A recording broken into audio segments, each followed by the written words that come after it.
सर्वांना श्री स्वामी समर्थ. तर चातुर्मास सुरू झालेला आहे म्हणून आपण गाईची छान अशी पूजा करत असतो आणि मी तर दररोज करते. तर बघा गाईला किती सुंदर असा टिळा लागलेला होता आज. नंतर भोलेबाबांना सुद्धा बेलपत्र वगैरे अर्पण करून झालं, छान अशी देवपूजा झाली.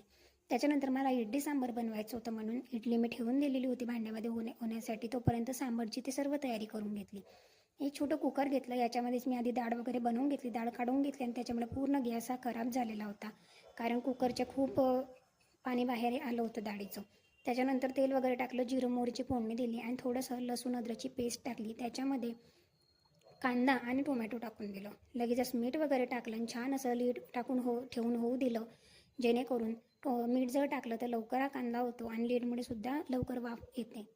नंतर थोडासा किचन किंग मसाला टाकला, गरम मसाला, आणि नंतर सुरुचीचा जो काही सांबार मसाला होता तो टाकला 2 चम्मच. कारण याच्यानंतर तुम्हाला काही टाकायची गरज पडत नाही. नंतर जे काही आपले पावडर मसाले असतात ते सुद्धा छान असे टाकून घेतले.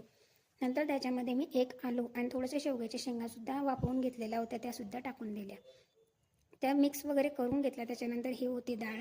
डाळीचं आधी वरण बनवून घेतलेलं होतं, 2 ते 3 शिट्ट्या लावून ते सुद्धा छान असं टाकून दिलं. नंतर त्याच्यामध्ये थोडंसं झाकण वगैरे ठेवून होऊ दिलं आणि नंतर लगेचच मी कोथिंबीर वगैरे गार्निश केला. तर बघा किती छान असा तेल वगैरे पण छान सुटलं होतं आणि कलरसुद्धा आला होता. आणि नंतर छान असं थोडंसं होऊ दिलं 5 ते 10 मिनटं आणि आम्ही इडली आणि सांबारचा नाश्ता करून घेतला. तर असा होता माझा आजचा दिवस. थँक्यू.